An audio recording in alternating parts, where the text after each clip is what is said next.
Aujourd'hui, j'aimerais parler avec vous de l'interdit du sha'atnez. Sha'atnez, c'est un habit qui est fait de lin et de laine. On n'a pas le droit de le porter, on n'a pas le droit de se couvrir avec une couverture en lin et en laine, on n'a pas le droit de s'asseoir sur quelque chose qui est en lin et en laine. Le Staïpeler, le père du Rav Krenevski de Bnei Brak, quand il devait se marier, il devait aller rencontrer sa future femme à 12 heures de route de sa yeshiva. Et donc il a décidé que pour ne pas perdre son temps, il faut se préparer. Alors bien sûr, il n'est pas parti s'acheter une nouvelle cravate, ni un nouveau costume. Il a fait tout ce qu'il fallait pour que ça réussisse. Donc il a étudié comme d'habitude tous les jours, 12 heures d'études d'affilée. Comme il savait qu'il avait 12 heures de route devant lui, il a étudié encore 12 heures, c'est-à-dire 24 heures au total. Comme ça, quand il arrive dans le train, de toute façon, il ne peut pas très bien se concentrer, il va dormir. Sauf que quand il arrive dans le train, il se rend compte que le tissu qui était sur le siège pour le protéger était peut-être fait à base de lin et de laine, peut-être fait de sha'atnez, et donc le Staïpeler décide de ne pas s'asseoir sur le siège qu'il attendait pour se reposer.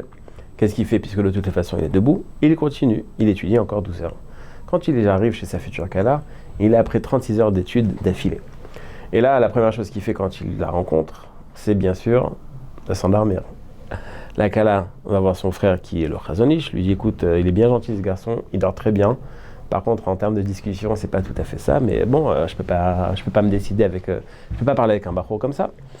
Le Chazonish va voir le Staïpeler, lui dit mais pourquoi est-ce que tu t'es endormi? Le Staïpeler lui raconte j'ai étudié 12 heures, j'ai étudié après 12 heures de plus pour dormir dans le train. En fin de compte, j'ai eu un bonus de plus 12, au total 36 grâce au sha'atnez, et donc c'est pour ça que j'étais épuisé, c'est normal que je me suis endormi. Quand elle a entendu ça, elle a dit c'est seulement avec lui que je vais me marier, et grâce à cette union, on a aujourd'hui le Rav Krenevski à Bnei Brak. Le sha'atnez, donc, un issur très grave. Il y a marqué que celui qui met un habit de sha'atnez, sa prière n'est pas écoutée. Le tzlach nous dit que c'est pas qu'elle n'est pas écoutée quand il met le sha'atnez, les 40 jours après, sa prière n'est pas écoutée. Pourquoi est-ce que le sha'atnez est interdit? Cette question, elle n'est pas tout à fait légitime, parce que le Rashi, sur place nous dit que le sha'atnez fait partie des rukim, des lois qui n'ont pas d'explication. Rashi pense que le sha'atnez n'est pas à expliquer. Mais il existe quelques explications dans les Rishonim. Le Rambam, par exemple, nous donne une explication très simple. Il faut savoir que les prêtres d'idolâtrie étaient habillés de sha'atnez, à savoir de lin et de laine, et c'est pour ça qu'on nous interdit le sha'atnez, pour nous éloigner de tout ce qui peut rappeler l'idolâtrie. Le Ramban, par contre, lui donne une autre explication. Il dit que Hachem a établi un monde, il a mis de l'ordre, il a donné certains pouvoirs à certains matériaux. Venir créer un nouveau matériau à base de mélange de deux matériaux déjà existants, ça voudrait envoyer un message à Hachem, le monde que tu as créé n'est pas parfait, et sans l'homme, il ne serait arrivé à la perfection, donc ça viendrait affaiblir notre vision d'Hachem. Bien sûr, on a le droit de mélanger plusieurs matériaux. Par exemple, le pain, c'est de la farine et de l'eau. Le pasuk nous dit, Beza tapecha tochal lechem, tu mangeras du pain à la sueur de ton front. Mais je mangerai du pain. Le pasuk nous oblige à faire birkat hamazon quand on mange du pain. Donc on mange du pain. Donc on a le droit de mélanger des matériaux. Mais il y a des choses qu'on n'a pas le droit de mélanger. Le Rambam nous dit, Hachem a créé un monde, à nous d'en profiter, à nous de tirer profit. Mais de venir et de créer dans le fond quelque chose, dans le fond un nouveau matériau qui n'existe pas, seulement par le fait que l'homme va les assembler, ça serait envoyer un message à Hachem, tu n'es pas capable de faire quelque chose de parfait. Le Rekanati, qui est un des Rishonim italiens, donne une explication qui ressemble un peu à celle du Ramban, mais qui est peut-être un peu plus kabbalistique. Le Rekanati nous dit que chaque chose matérielle que l'on connaît a une vie spirituelle. Je donne un exemple. Moshe Rabbeinu, le peuple juif, on est face à la mer Rouge, on doit traverser, et Moshe discute avec la mer, et la mer ne veut pas s'ouvrir. Est-ce qu'il est en train de discuter avec les vagues? Avec qui il parle? L'explication est très simple. Chaque chose matérielle a une essence à quelque chose de spirituel. La Gemara nous dit que chaque fleur, chaque arbre, elle a un malach qui lui tape dessus et qui lui dit de grandir. Alors n'imaginez pas qu'il y a un malach avec des ailes qui est là avec un bâton sur la fleur. N'allez pas dans un endroit où il y a beaucoup de fleurs en espérant attraper beaucoup de malachim. Non. Chaque chose matérielle a une vie spirituelle.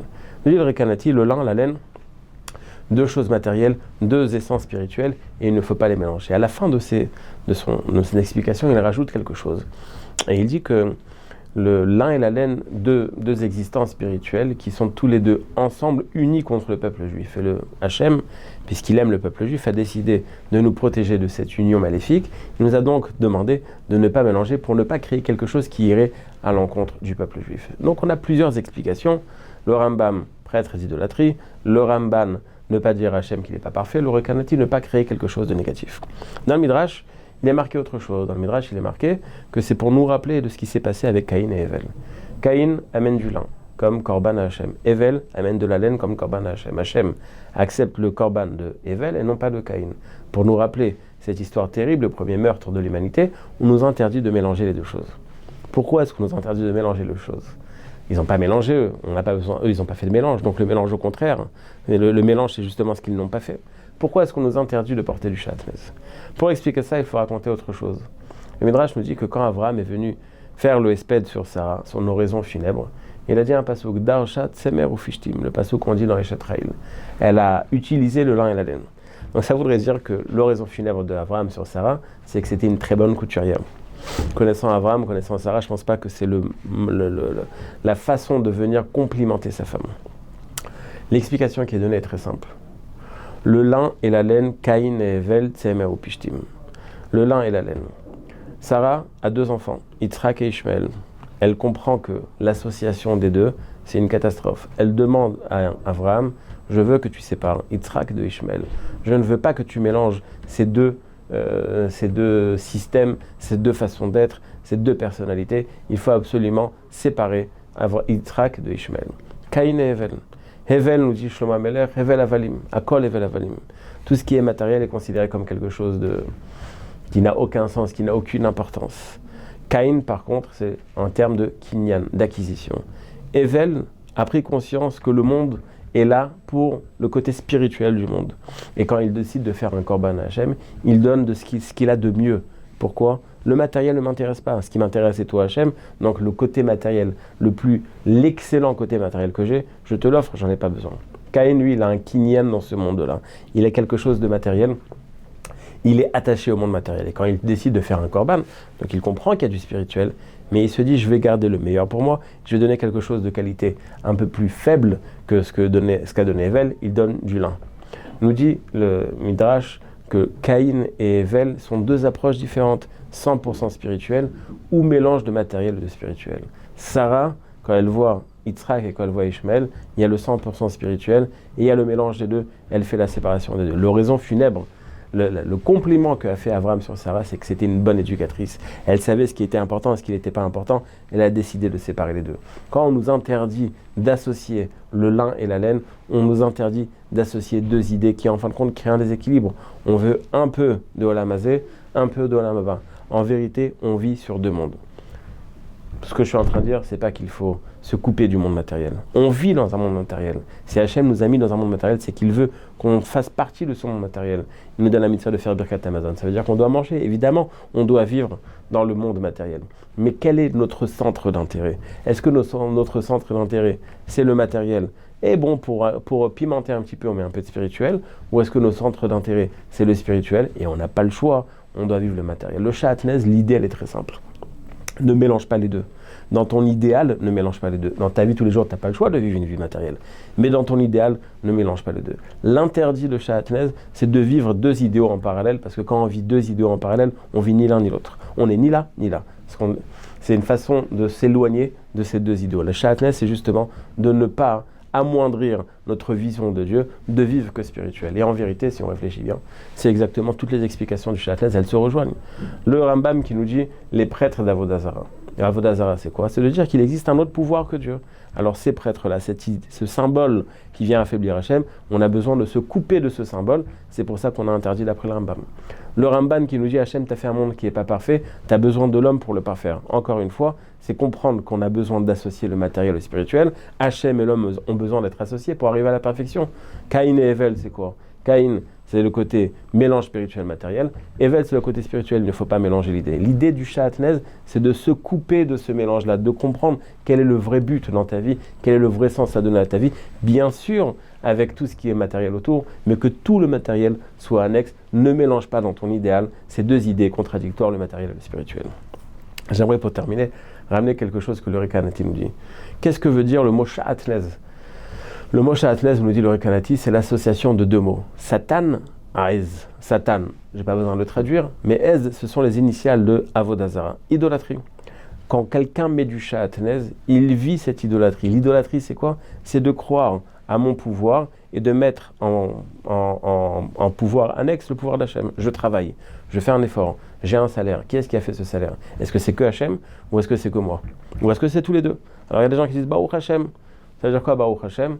Hachem ne m'a pas dérangé. Cette année, j'ai fait ce que j'avais besoin de faire. Hachem ne m'a pas dérangé. Il y a des gens qui vivent Baruch Hachem, ils disent que c'est que Hachem. Sha'atnez, de croire qu'il existe une association, c'est Satan Avodazara. Satan Avodazara, quelqu'un qui met le Sha'atnez, c'est ce que le Rekan a dit au départ, il associe deux forces spirituelles qui vont à l'encontre du peuple juif. C'est pas simplement qu'il y a un ange rouge avec un couteau qui vient planter le peuple juif. Non, c'est l'idée contradictoire du peuple juif. Les peuples entiers croient en Dieu, mais ils pensent qu'il y a Dieu et il y a notre façon de vivre. Il existe, il a peut-être créé le monde, mais aujourd'hui on se débrouille tout seul. C'est l'idée contraire au peuple juif, Ashgacha Pratit. Dans chaque détail de notre vie, on voit Hachem. C'est pour ça qu'on est tout le temps en train de dire Baruch Hachem, Bezrat Hachem, pas seulement quelque chose d'extérieur, mais de le vivre. Et j'aimerais terminer par un détail qui est ramené aussi dans le Rekanati. Il y a certaines lettres dans le Sefer Torah sur lesquelles on va faire un petit keter, on va faire une petite couronne, ce qu'on appelle les tagim. Cette lettre-là, c'est Sha'atnez Get. Sha'atnez, c'est les initiales qu'on a dit. Get, nous dit le Rekanati, c'est Tsara Gdola, un grand problème. Quelqu'un qui vit avec cet idéal-là, le mélange, Sha'atnez Get, il a créé quelque chose de négatif dans sa vie, c'est un virus qui est dans son programme, c'est quelque chose qui va fausser toute sa vision. Mais pour arranger, pour être metaken cette chose-là, la seule chose qu'il peut faire, c'est l'étude de la Torah. Quand tu étudies la Torah, c'est étudier la Chochma d'Hachem. Quand tu étudies la Torah, comme nous dit le Tanya, tu rentres le cerveau d'Hachem dans ton cerveau, tu es mitraber avec Hachem, tu t'éloignes des idées qui sont tordues. Quand tu étudies la Torah, tu es metaken, tu arranges et tu t'arranges toi-même, ta vision des choses va forcément évoluer, tu vas arrêter de croire à l'association du matériel et du spirituel en tant qu'idéal, tu vas comprendre que le seul idéal, c'est le côté spirituel. Éloignons-nous du Sha'atnez, rapprochons-nous de Hachem grâce à cet interdit. Be'atzlacha à tous. La ligne d'écoute Torah Box, c'est une équipe de thérapeutes et coachs bénévoles à votre disposition chaque jour pour vous écouter et vous aider à surmonter votre difficulté. Problèmes de couple, solitude, dépression, violence, harcèlement. Vous n'êtes plus seul, nous sommes là. La ligne d'écoute Torah Box, un service unique, gratuit pour vous. Depuis la France au 01 80 20 5000 et en Israël au 02 37 41 515.